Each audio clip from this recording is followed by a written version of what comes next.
राज्यातील मराठवाड्यासह सोलापूर, अहिल्यानगर, जळगाव जिल्ह्यात अतिवृष्टीमुळे अक्षरशः हाहाकार माजलाय।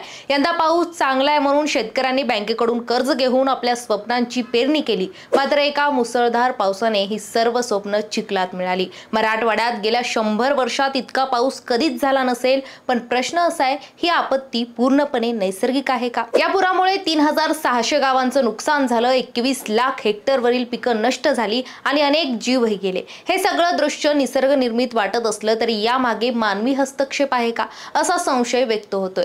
हवामान विभागाने मे महिन्यापासूनच पावसाचा इशारा दिला होता, तरीही राज्य सरकारने योग्य नियोजन केलं का, असा प्रश्न आहे। नैसर्गिक आपत्तीसाठी प्रशासनाकडे आराखडा तयार असतो, मग पूरग्रस्तांची गैरसोय का होतीये? मराठवाड्यातील 129 मंडळांमध्ये रेकॉर्ड ब्रेक पावसाची नोंद झाली आहे, जिथे 24 तासात 60 मिलीमीटर पाऊस पडला की अतिवृष्टी मानली जाते। तिथे काही मंडळांमध्ये 100 मिलीमीटर पेक्षा जास्त पाऊस पडला।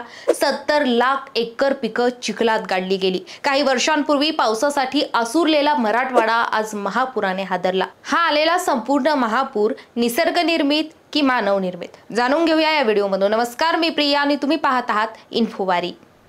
13 सप्टेंबर रोजी टाइम्स ऑफ इंडियाने प्रकाशित केलेल्या बातमीनुसार सोलापूर आणि अक्कलकोट परिसरात पाणी साचण्यामागे राष्ट्रीय महामार्ग प्राधिकरणाचे म्हणजेच NHAIचे उंच पूल कारणीभूत ठरले। पालकमंत्री जयकुमार गोरे यांनीही याकडे लक्ष वेधलं आणि अंडरपास बांधण्याची गरज सांगितली। म्हणजेच ही आपली फक्त नैसर्गिकच नाही तर मानव निर्मित चुकाही आहेत। सध्या बीड, धाराशिव, लातूर, परभणी जिल्ह्यात पूरस्थिती भीषण आहे। सोलापुरात सीना नदीने रौद्र रूप धारण केले। या पुराचं मुख्य कारण म्हणजे सीना नदी खोऱ्यात पडलेला प्रचंड पाऊस। अहिल्यानगर मधून आलेला प्रवाह सीना नदीत मिसळून बीड, धाराशिव, सोलापूर पार करून भीमा नदीत जातो आणि हे पाणी पुढे उजनी धरणात साचलं जातं। यावेळी पाण्याचा प्रवाह क्षमतेपेक्षा कित्येक पटीने अधिक होता। 50,000 क्युसेक क्षमतेच्या तुलनेत 2 लाख क्युसेक्स पेक्षा जास्त पाणी आलं। मात्र वेळेवर निचरा न झाल्यामुळे नदी बाहेर पडलं आणि गावं बुडाली। ठसापुरी आणि चांदणी या धरणांवर स्वयंचलित दरवाजे आहेत, त्यामुळे हे दरवाजे अचानक उघडले